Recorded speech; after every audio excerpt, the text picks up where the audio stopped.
folks, and welcome to the second episode of East End Outdoors. Today we're going to be doing an overview on my long range build. This is a Savage Model 10 chambered in 308. It has the AccuStock, so it has the 3D bedding system, so it's bedded really well. And my favorite feature about this gun is the AccuTrigger. It came out of the box at 2 pounds 10 ounces, and I haven't played with it since. It has a fluted threaded bull barrel with a 1 in 10 twist. It came with a regular base on it, but I replaced it with a 20 MOA base. Something I added to this gun was this bipod. It's a Caldwell. It was only $30. You can buy it anywhere. Got this one at Dick's, but my favorite feature about this is this swivel action on here. It allows you to move your gun left and right when you're on the bench or wherever you're shooting. It's very easily adjustable. They just click out like this, and with each adjustment you can go up in inch increments. On this gun, I was trying to work on a budget, so this gun was topped with a Primary Arms 4-14 by 44. It's a first focal plane scope, and the best part about this scope is it was only $230. This scope is so crisp, so clear. It does everything that I have asked of it and more, especially for something $230. Has parallax adjustment, which makes everything so crisp and clear out to 1,000 yards. I did have to buy a sunshade with it. It didn't come with it, but it was only $20 for a 3-inch sunshade.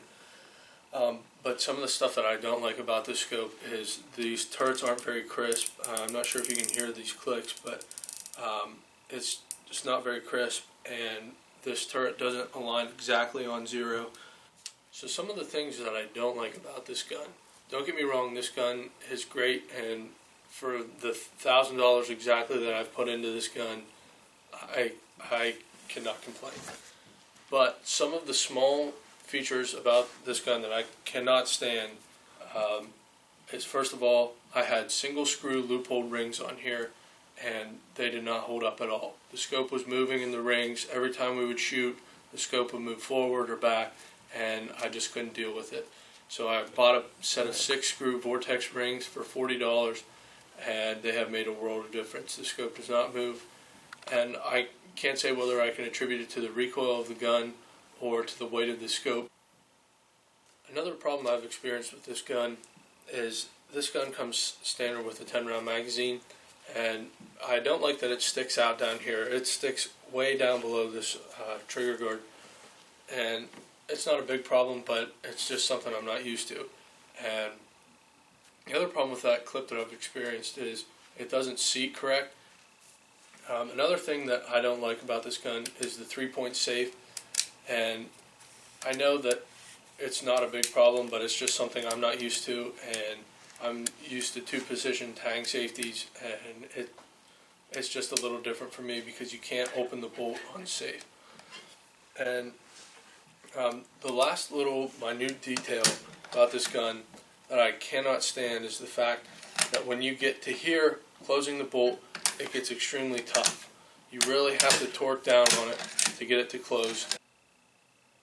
For this gun, I spent exactly $1,000 on it. The scope was $230, like I said. I mean, very crisp and clear for something that's that cheap. The 20 MOA base was $50, which I think is a little bit expensive, and you can probably find them cheaper. But I just wanted to throw this thing on, and I found the first one I got my hands on. These Vortex rings were $40. I originally spent $30 on loopholed single screw rings, which was a total waste of money and time. This bipod was $30, my favorite addition to the gun. And overall, this gun was $650. It didn't come with any of this hardware on it. It came with a standard base. But for $650 and $1,000 complete, I shot a 5/8 inch group, a 5/8 inch 3-shot group after being bore sighted. This gun is extremely accurate for the price.